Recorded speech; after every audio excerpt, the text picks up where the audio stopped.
Thank you so much for joining us here on Weather Nation Now. We are continuing to track Odile as she went from the ocean and is starting her assault, unfortunately, once again on the southwest.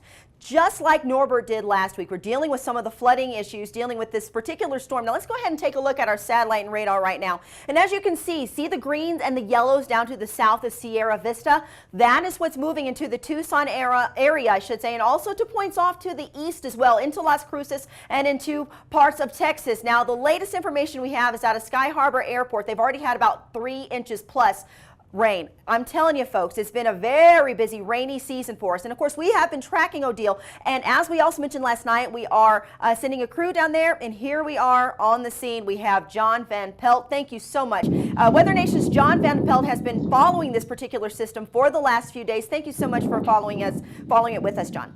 Sure, Rhonda. You know, it's been amazing here. We got off the airplane about 11 o'clock.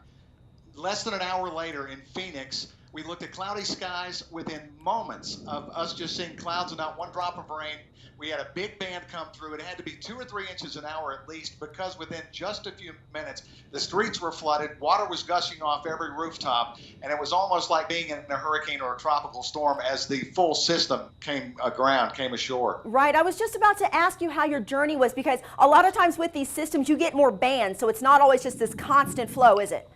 That's what it's been like. I mean, just 5 minutes out of Phoenix after that torrential rain, we saw 2 dust devils because not one drop of rain had fallen 5 miles out of town. Right. Now we're here in Tucson. They've had some showers here, but still we're waiting on the big rain. And what we're showing our viewers right now, as you can see in the corner of your screen there, these are the watch boxes and some of the watch and boxes and warnings that have been popping up. Now, a lot of the red that you will see on our maps is going to come and go as the time goes, because like we're saying, the flooding waters are not going to be constant, and that is also part of the problem. We're starting to see some of the rain start to pile up in already saturated areas. So John, real quickly, what is it that you're seeing off to the east? It looks like some of the rain could be headed towards you again.